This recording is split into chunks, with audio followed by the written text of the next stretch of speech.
May dahilan po eh. Sige, anong dahilan? Ba't mo hinampas ng silya? Meron po kasi ang tungkulin po. Ngayon po, inuutosan ko lang po na sumamba. Saka in-advise ko po dun sa anak ko po na mawala na po lahat. Ako, asawa ko. Huwag lang po yung tungkulin niya po sana sa kapila. So dahil ayaw magsamba ng bata, hinampas mo sa ulo. Di po. Dahil po sa pagsagot-sagot niya po, yun po na talaga di ko na napigil sa sarili ko po. Pinakita ko lang din po na mahal. Pero hindi mo ba alam na kasalanan sa Diyos yan na manghampas ka ng anak mo? Pinakita ko Imbis lang na matuwa sa iyo yung Diyos dahil gusto mo na magsamba yung anak mo, gusto mo magsamba kay pamilya, pero dahil nung ayaw ng bata, hampasin mo sa ulo, mas lalong ayaw ng Diyos yun. In the first place, mga bata pa ho ito. Di ba rin mawala na ako. Basta pagpatuloy niya lang po yung kahalalan po niya. Hayaan nyo sir, ganito, pag halimbawa kayo po'y magkahiwalay na, siyempre, I will make sure na itong pamilya mo tuloy-tuloy pa rin pagsasamba. Mas lalo madudubli pa yung gagawin nila pagsasamba dahil wala ka na sa buhay nila, wala na yung takot. Yung kusa na sila mismo ang magsasamba nang wala nang pagdidikta galing sa'yo. Ano kita hindi pa pakulong? Pinagbibigyan kita! Huwag lang yung mga anak ko, di ba sabi ko? Huwag palagi yung panganay mong anak na babae na pinag-initan mo palagi. Hindi ko antayin yung mamatay pa ako ng anak dahil sa'yo! Hindi! Huwag ka naman pakita sa amin kahit kailan huwag ka na lumapit! Yan ha.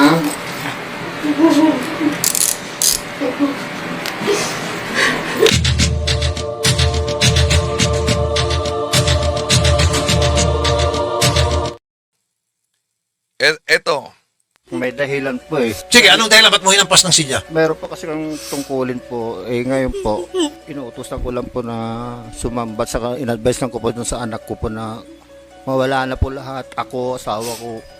Huwag lang po yung tungkulin niya po sana sa kapila. So dahil ayaw magsamba ng bata, hinampas mo sa ulo. Di po. Dahil po sa pagsagot-sagot niya po, yun po na talaga di ko lang napigil sa sarili ko po. Pinakita ko lang din po na mahal. Pero hindi mo ba alam na kasalanan sa Diyos yan na manghampas ka ng anak mo? Pinakita ko Imbis lang na po matuwa sa iyo yung Diyos dahil gusto mo na magsamba yung anak mo, gusto mo magsamba kay pamilya, pero dahil nung ayaw ng bata, hampasin mo sa ulo, mas lalong ayaw ng Diyos yun. In the first place, mga bata pa ho ito. Di ba Diba? na mawala na ako. Basta pagpatuloy niya lang po yung kahalalan po niya. Hayaan nyo sir, ganito, pag halimbawa kayo po'y magkahiwalay na, siyempre, I will make sure na itong pamilya mo tuloy-tuloy pa rin pagsasamba. Mas lalo madudubli pa yung gagawin nila pagsasamba dahil wala ka na sa buhay nila, wala na yung takot. Yung kusa na sila mismo ang magsasamba nang wala nang pagdidikta galing sa'yo. Ano kita hindi pa pakulong? Pinagbibigyan kita! Huwag lang yung mga anak ko, di ba sabi ko? Huwag palagi yung panganay mong anak na babae na pinag-initan mo palagi. Hindi ko antayin yung mamatay pa ako ng anak dahil sa'yo! Hindi! Huwag ka naman pakita sa amin kahit kailan huwag ka na lumapit! Yan ha.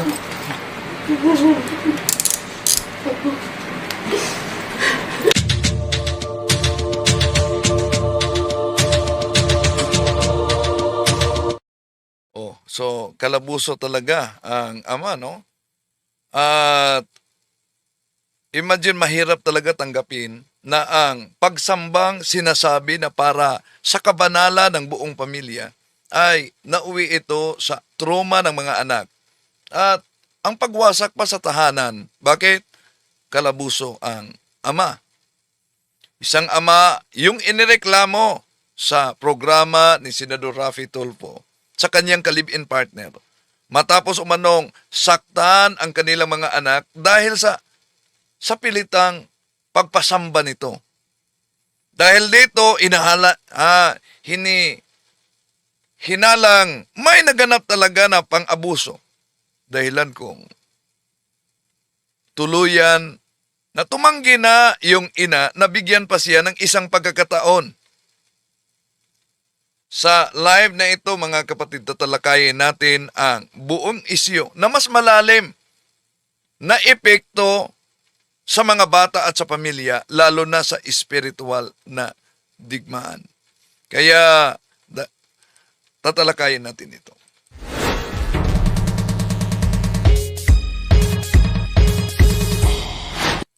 Welcome at sa ating mga suking taga-subaybay, inaniyahan natin na huwag kalimutang pindutin ang like sa ating live. At kung bago ka lang, huwag kalimutan ding mag-subscribe at pindutin ang bell button para updated kayo mag-comment at i-share ninyo. At inaniyahan namin kayo na subscribe ninyo ang Factbusters PH ni Kaburnok nasa link at ang pangalawa nating channel Pananampalataya at Katwiran nasa link din. At kung saan man kayo nagsubaybay, nanood ngayon, pwede niyong i-comment ang lugar kung saan kayo nakabase, lalo na sa ating mga kapatid sa mga OFWs, para alam natin kung saan nakaabot ang ating talakayan ngayon. Maraming salamat kay St. Oscar. Walang audio, Brad? Walang audio pa rin? Sandali. Okay. I-comment ninyo, please. Sabi ni Buni Nanoria, walang audio umano. Meron na, sabi ni St. Oscar Romero. Maraming salamat. So, sa lahat nating mga kapatid na sumusubaybay sa ating live streaming, sa pagkakataong ito ating tatalakayin itong problemang idinulog sa programa ni Senador Raffy Tulfo. Dahil, imagine, ang pagsamba na para sa kabanalan sa buong pamilya na uwi sa trauma ng mga anak at pagkawasak sa tahanan. Bakit? Ito po ang pangyayari. Si Sir ay kagagaling ng kulungan. Bagong laya. Dalawa. Labas. Kagagaling lang pala ito sa kulungan. Pasok na ito si Sir. Ano mga kaso niyo, Sir, sa kulungan? Dati po pinakulong po ako ng misis ko. Si Miss, pinakulong ka. Okay, tapos pangalawa? Siya din po nag-release po sa akin.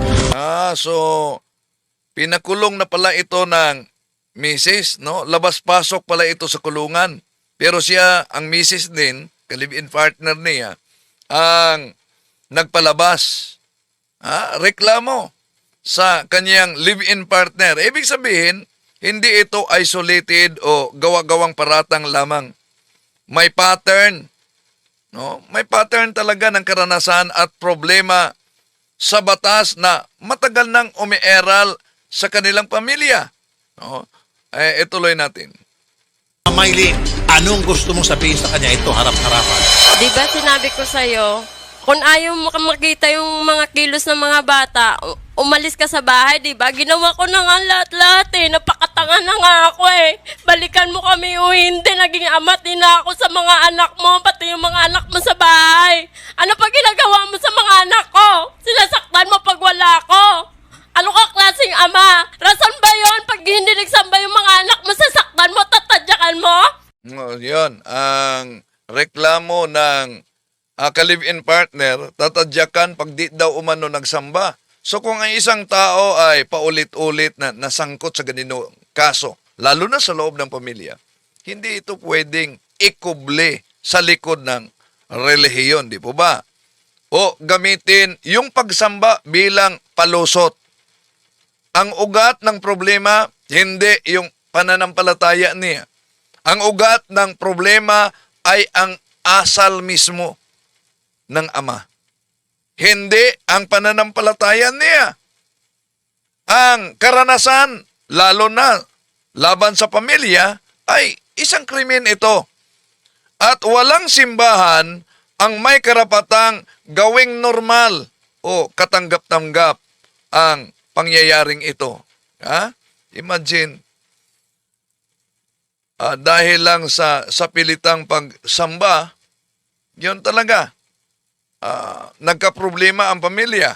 Pag hindi nahanap yung kapatid nila damay-damay, palalayasin mo yung mga anak ko. Ginawa ko ba yan sa'yo? Tinanggap kita. Pinalamon kita. Lahat-lahat ginawa ko sa'yo. Pero ano ginawa mo?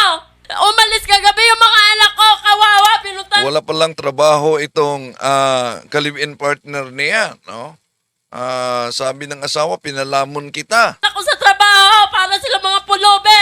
Natulog kami sa daan. Para maghanap lang kami ng kakampi sa'yo kasi wala akong kalaban-laban sa'yo eh. Kahapon bago ako umalis, binato mo pa ako ng baso. Sir Rogelio, Opo. yung panganay mo, palagi mong pinagdidiskitahan? Anong meron? Bakit palagi mong binubugbog tong anak mong babae na 14 years old? Binibigyan ko lang po siya ng disiplina. Makukulong ka. Nako, disiplina ang isinagawang pagbugbog. Di ba pinalayas umano ang mga bata, nakapunta pa sa kung saan nagtrabaho yung ina. So may malinaw talaga na kaibahan yung paghubog o paggabay sa lalo na itong ginawang pananakit. No? Kapag may takot, may pasa, may trauma, hindi ito may ituring na disiplina. May mga pagkakataong nangyari ang pananakit ng mga bata pagkatapos iniugnay yung relihiyon sa pagsamba. Ngunit maling sabihin na palaging ganito ang nangyari. Lalo na kung pagsamba na para sa kabanalan mismo. Ang pananagutan ay nasa nanakit mismo.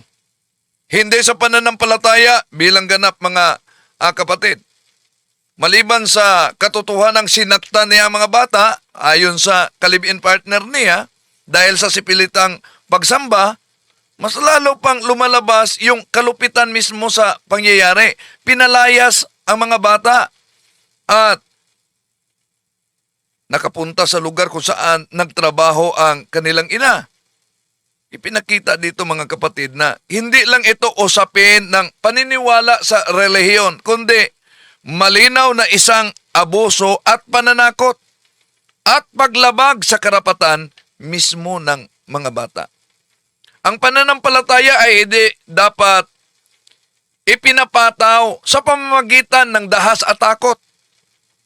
Kung tunay na Diyos ang aral, hindi kailangan na manakit o mamimilit at maninera ng pamilya upang ito'y sumunod, di ba?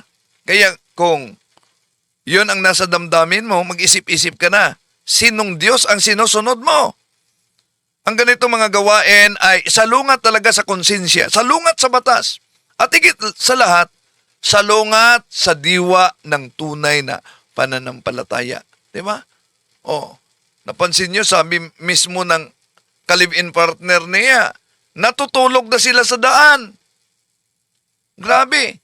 Dahil sa pangyayari, napilitan silang natutulog sa daan. Dahil sa takot sa sarili mismong ka-live-in partner. Matapos umano, pinagbantaan at binabato ng baso. Hindi ito simpleng alitan ng mag-asawa o init ng ulo. Ito ay malinaw na karanasan at pang-aabuso. Kapag ang isang tao ay pinipiling lumikas o matulog sa lansangan para lang makaiwas sa pananakit, may biktima at may salarin. Hindi ito dapat pinalusot mga kapatid. Kaya nga, makita natin na sinampahan siya ng kaso. Ulit. Kasi yung bata magdidemanda sa samahan namin sa PNP, kakasuhan ka ng 7610. Nag-aantay yung mga classmate mo doon, mga kosa mo sa kulungan. Di po, idol. Sir, ikaw ay isang irresponsableng tatay. Opo. Palamunin dahil wala kang trabaho. On top of palamunin, Idol. ikaw po ay nambubugbog pa ng mga bata at maging si Miss sinasaktan mo. Hindi ka rin ba na, sir, na hiya sa sarili mo at naawa sa mga anak mo? Pinapakita ko lang po, idol, na ganun po sila kahalaga sa akin po. Paano mo pinapakita? Ano sabi mo, papatayin mo mga anak mo? May ama ba ang magsasabi? So paano masasabing pinapakita yung kahalagahan sa mga bata at pamilya kung ganon ang ginagawa niya? Sabi yan, kahit pabalik-balik ka pa sa kulungan, basta magawa mo lang yung gusto mo sa mga anak mo, matagal ako naging sunod-sunuran sa'yo, ha? Lahat na gusto mo, sinunod ko. Ha? Layasan mo kami, balikan mo kami, nandyan lang ako para sa mga anak mo. Ikaw, nasaan ka? Ha? Wala ka narinig sa akin, tanggap ko. Maibigay ka sa akin o wala, tanggap ko, di ba? Basta anong gusto kong buhay. Wala mananakit sa mga anak ko, di ba? Sabi ko, pag mga anak ko na iba ng usapan. Dahil ako, lumaki ako sa hirap, walang tatay. Maaga namatay yung tatay ko, kaya ganun ang sakit-sakit. Sa harapan ko pala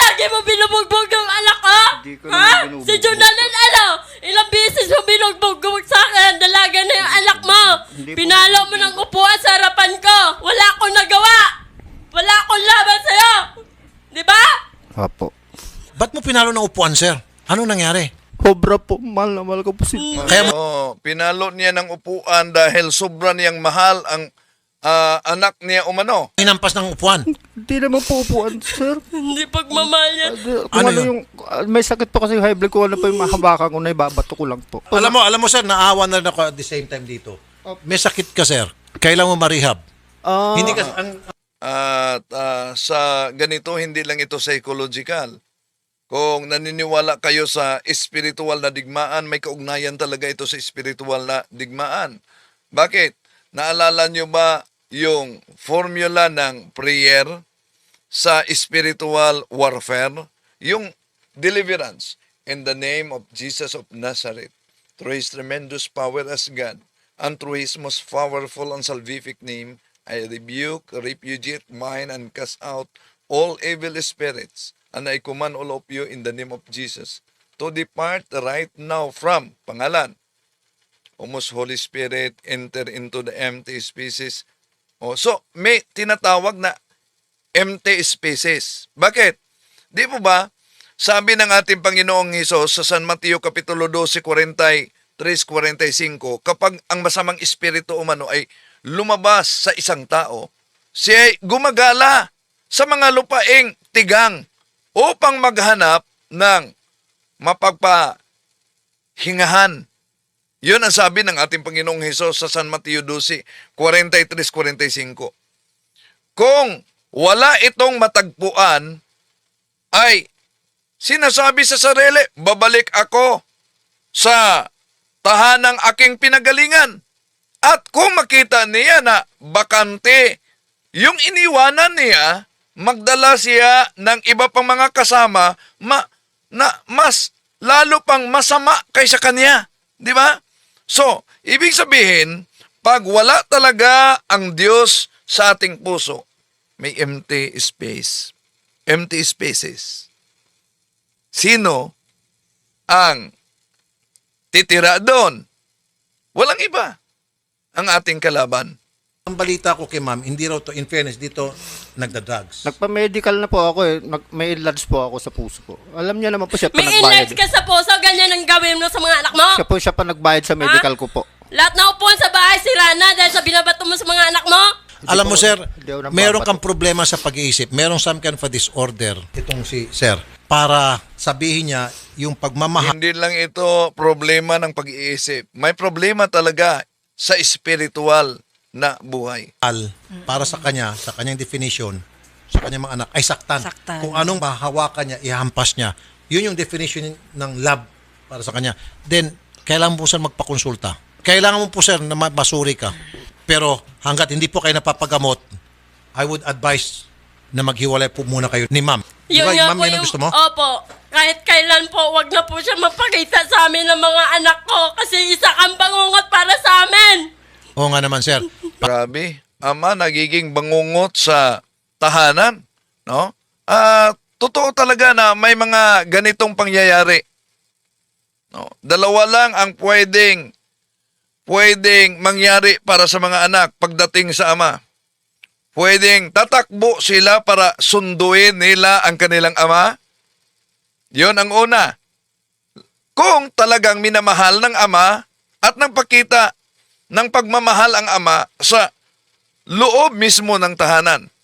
Pagdating ng ama, tatakbo yung mga anak para sasalubungin yung ama. Pero may pangalawa.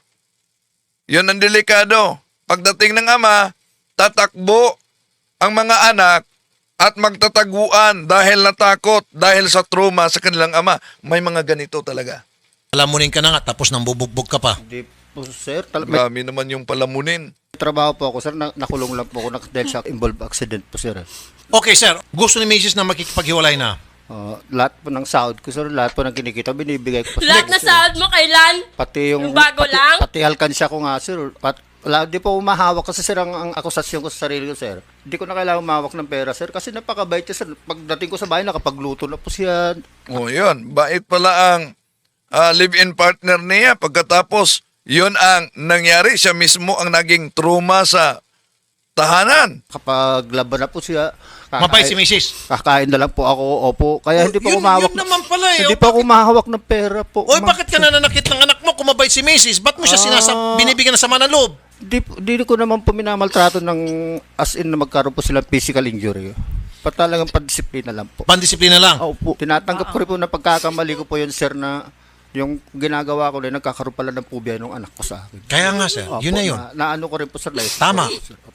Alam mo yung mga anak mo na kausap ko sa baba, sir, nung kinakausap ko sila, Opo. lahat sila naluluha nung mabanggit yung pangalan mo. Opo, sir. Yung Kaya luha may- ng takot. Kaya ko lang po baguhin yun, sir. Hindi, kahit kailan, ayoko na namin makita. Sir, ilalayo ko sila sa'yo. Hanggat hindi ka nagpapagamot. Sir, deadly to si sir eh. Kasi bira mo, magkahampas ka ng silya, hahampasin mo Sir, yung hindi ko ulo ng pinampas bata. ng silya, sir. Hindi po, sir. Mga Natadyakan anak ko lang mo. po. Tinadyakan, okay. Hindi mo hinampas ng silya, tinadyakan mo lang. Natadyakan ko po siya. Opo. Sinamin ko naman po. So, I swear po. Sir, may sakit ka. Magpagamot ka, sir. Tutulungan kita, sige po, sa pagpapagamot. Psychiatrist. Pero hanggat hindi ka nagpapagamot, ayokong ilapit si Mrs. at mga anak mo sa iyo. That I will do. Lalo pa yung, sir, makinig ka. Opo. Yung kwento ni ma'am sa baba, palagi niyang binubugbog yung kanyang mga anak. Lalo na yung panganay, yung 14 years old. At babae pa man din. Palagi niyang binubugbog. May dahilan. Sa konting-konting dahilan, tadyak. Yan, galing na sa kanya. Palo. Hampas. Hampas ng silya. Grabe. Hindi ko po inampas ng silya, sir. Anong hindi? Tanong mo yung mga anak mo. May dahilan po eh. Sige, anong dahilan? Ba't mo hinampas ng silya? Oh, so, hindi hinampas daw ng silya pero sinabi niya may dahilan. Oh, so may dahilan na hinampas niya ng silya. Meron po kasi kang tungkulin po. Oh, may tungkulin. Yon. At ano yung tungkulin na yan? Eh ngayon po, inuutosan ko lang po na sumambat. Saka in-advise lang ko po dun sa anak ko po na Yon ang tungkulin na magsamba. Kaya, dahil diyan, hinampas ng silya. mawala na po lahat. Ako, asawa ko. Wag lang po yung tungkulin niya po sana sa kapil. So dahil ayaw magsamba ng bata, hinampas mo sa ulo. Di po. Dahil po sa pagsagot-sagot niya po, yun po na talaga di ko lang napigil yung sarili ko po. Pinakita ko lang din po na mahal. Pero hindi mo ba alam na kasalanan sa Diyos yan na manghampas ka ng Opo, anak mo? sir. Pinakita ko Imbis lang na po matuwa sa iyo yung Diyos dahil gusto mo na magsamba yung anak mo, gusto mo magsamba kayong pamilya, pero dahil nung ayaw ng bata, hampasin mo sa ulo, mas lalong ayaw ng Diyos yun. In the first place, mga bata pa ho ito. Di ba, Diba? na mawala na ako. Sir, basta pagpatuloy niya lang po yung kahalalan po niya sa Hayaan nyo, sir, ganito. Pag halimbawa kayo po'y magkahiwalay na, Opo. siyempre, I will make sure na itong pamilya mo tuloy-tuloy pa rin pagsasamba. Mas lalo madodoble pa yung gagawin ng pagsasamba dahil wala ka na sa buhay nila, wala na yung takot. Yung kusa na sila mismo ang magsasamba nang wala nang pagdidikta galing sa'yo. Opo. Tama, Nay? Opo, tuwing may sakit yung mga anak mo, ano sabi mo, pabayaan ko na? Bahayaan ko na silang mamatay? Diba? Naalala mo yung nagkasakit sa James? Pina-check up ko yung anak ko, ano sabi mo, dapat dinayaan ko na mamatay. Oh, salita ba ng tatay yun para ma-experience ko mamatayan ng anak? Idol, kaya po nagkagano, mayroon pa akong himumutok sa misis ko. Ano po yun? Nanuntok daw po ako sa kalsada. May CCTV naman po doon. So yung hinanakit mo sa kanya? Opo, ngayon Dahil po- pinagbintangan ka ng Ngayon nuntok. po, sabi ko, punta po ako si Mrs. Lu kahit sadlit lang para may maasikaso doon sa courtroom yung papel para makalabas na po ako agad. Hindi po nakapunta kahit isang beses po. Tapos pati yung kinikita ko, lahat binibigay ko na po sa kanya. Pati yung mga coins po na binigay ko na po sa ilagay ko sa volcano siya, nagamit niya rin po. Okay lang po, hindi ko naman po sinusumbat eh. Bukod tangi po doon, sir, dumating po yung magulang ko, tsaka lang po naasikaso yung papel ko. Kaya lang po nag-iinakit kay Mrs. Kahit isang araw man lang sana na naalaw ko doon, magulang ko pa yung nagpensa galing pa Ilocos. Okay. Sir, ako Opo. naman, ako lang sasagot para kay Mrs. Apo. Si Mrs. mismo nagpakulong sa inyo nung una bago sa accident, di ba? Apo. Si Mrs. din ang nagtubos sa inyo. Apo, sir. Apo. Oh. Opo. Now, pasalamat ka pa nga dahil tinubos ka niya. Apo, sir. Tapos ngayon, nung naka-aksidente ka at nakulong ka dahil hindi ka niya dinalaw, nagsamaan loob mo, sino ba naman ang Mrs. na matutuwa sa iyo na ikaw po ay palaging Apo. nalalagay sa trouble? Apo. Apo, sir. Imbis na magsasayang siya ng oras, pupunta sa kulong at dadalawin ka, doon na lang siya mag-asikaso sa ninyong anak plus 3 mong anak. Apo, sir. Kung bibilangin, 9 na anak Apo, sir. ang kinakarga niya. 3 sa iyo, 6 sa inyong dalawa. Apo, sir. Nagets mo? Apo, sir. O huwag ka magsama ng loob. Ang babaw mo, sir. Apo, sir. Sorry po, sir. Humingi naman po siya ng dispensa sa akin. Sorry po, sabi niya. Dahil ano po siya, kinakapos lang daw po sa talaga sa bahay niya. Kinakapos lang siya ng oras dahil 6 na batang inalaga Opo, niya. sir. Opo, sir. Ma'am, ano pong trabaho niyo ngayon? Paano niyo nabubuhay yung mga anak? Masayista po, sir. Tapos lahat po na diskarte sa buhay, ginagawa ko na para masuportahan ko yung pambayad sa ilaw, kuryente, baon ng mga anak ko araw-araw, at saka pagkain lang po sa pang-araw-araw nila. Okay. Tutulungan kita, ma'am, para mataguyod mo na maayos yung iyong mga anak. For the meantime, sir, hiwalay muna kayo. Opo. Tira ka muna sa nanay mo, sa mga kamag-anak mo, and then magpagamot ka, sir. Pag nagamot ka na, then nasa kay nanay na kung gusto pa niya makipagbalikan. Apa. Dito sa programang ito, gusto ko nagsasama yung mag-asawa. Pero I will make an exception dahil ikaw po ay nananakit, bugbugero ka ng mga anak. Ilalayo kita. So, ma'am, gagawa tayo ng mga request sa barangay at saka sa police na hindi siya makakalapit sa bahay niya. Kaso lang po, hindi niya po sinusunod yan eh. Dati pa po yan namin pinag-usapan na lalayo po siya sa Magkasundo na amin. po. May protection order pwede yan. Kukuha kami ng protection order sa barangay. Pag lumapit ka, sir, arestuhin ka. Makukulong ka ulit. Opo. So this time, ako na po magbibigay ng warning sa'yo. Pag ikaw ay lumapit sa bahay nila, aligid-aligid ka, dadamputin ka agad ng polis. Nay, tawagan nyo kami. Opo. Kami mismo tatawag sa mga polis. May darating na mobile, pusasan agad to. Opo. So, maging suki ka ng kulungan, labas-masok ka, sir. So if I were you, tumira ka muna sa mga kamag-anak mo, then kung gusto mo, wala kang papagamot, gagastusan kita na para mapagamot ka. Okay, sir? So, ano kaya ang pahayag nito? Ito ba siya ay tiwalag? Pero, bahagi talaga ito sa digmaang espiritual. Naalala nyo noong si Herodes ay nagplanong ipapatay niya yung batang Hesus? Hindi aksidente na si San Jose ang binigyan ng mensahe ng Diyos. Ipinakita nito, di ba, sa pamamagitan ng panaginip, ang Diyos mismo ay nagpadala ng anghel para magbabala kay San Jose. Ipinakita nito na ang Ama ang itinalaga mismo ng Diyos na tagapangalaga, tagaprotekta at haligi ng tahanan. Alam ito ng Diyos. At lalong alam ito ng kaaway natin sa espiritual. Kaya sa espiritual na digmaan, madalas na unang tinitira ay ang mga ama. Hindi agad yung asawa, hindi agad yung mga anak, kundi ang ulo ng pamilya. Kapag ang ama ay nalulong sa bisyo, halimbawa alak, sigarilyo, droga, naging babaero, naging galit at marahas, o tuluyang nawala ang Diyos sa kanyang buhay. Hindi lang ito, mga kapatid, na personal na kahinaan. Madalas, ito ay bunga sa tinatawag na espiritual na digmaan o pang-aatake. Kapag bumagsak yung ama, damay ang buong tahanan. Ang mga anak ay magkakaroon ng trauma. Ang asawa ay nasusugwatan sa emosyon tulad nito. Ang pamilya ay nawawala ng direksyon. Mas masakit pa, madalas hindi napansin ng ama na ginagamit na siya bilang daan para sirain ang sariling pamilya. Ang mismong tungkulin na dapat ipagtanggol ang kanyang pamilya ay naging dahilan pa na siya mismo ang naging trauma.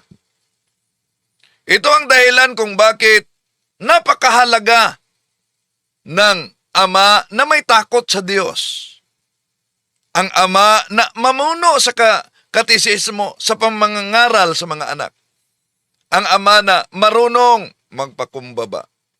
Ang ama na handang lumaban, hindi sa kamao, kundi sa panalangin at sa pagsisikap sa kabanalan.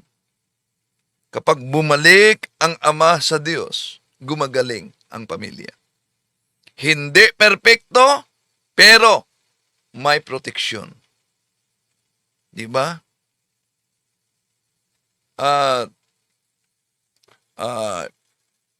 Ilan pa kaya na mga pamilya ang ganito na problema? Halimbawa, bago lang, alam na siguro ninyo, no? Yung policewoman, magtatalakay tayo dyan, mga kapatid. At yung anak, na naging viral ngayon, yung asawa niyang pulis mismo, hinuli na ngayon. Bakit? Dahil ikinanta na utak daw sa naturang krimen. May posibilidad na pwedeng ikinanta lang. Pero may mga reaksyon din. Bakit? Iba ang reaksyon ng asawang pulis kaugnay sa nangyari sa kaniyang anak. Oh. So, tatalakayin natin yan. Pero ito'y isang malinaw talaga na malinaw na spiritual na digmaan. Bawat pamilya, target nito. Lalo na ang mga ama. Dahil ang ama ay siyang itinatalaga na protektor sa bawat pamilya. Kung giba ang ama, susunod na ang mga miyembro ng pamilya. Pagdasal natin ang pamilya, mga kapatid. So, sa pagkakataong ito, pasok tayo ngayon sa punto por punto. No? Ano kaya? Masasabi, mga kapatid, ito ba'y iwalag din? Okay. Sandali muna di pa nagsimula ang punto por punto pala ngayon. Balik muna natin yung interview. May bahagi talaga, pinahuli siya. Pinahuli siya. May bahagi. Asan ba yon? Si Sir ay kagagaling ng kulungan. Bagong laya. Dalawa. Labas.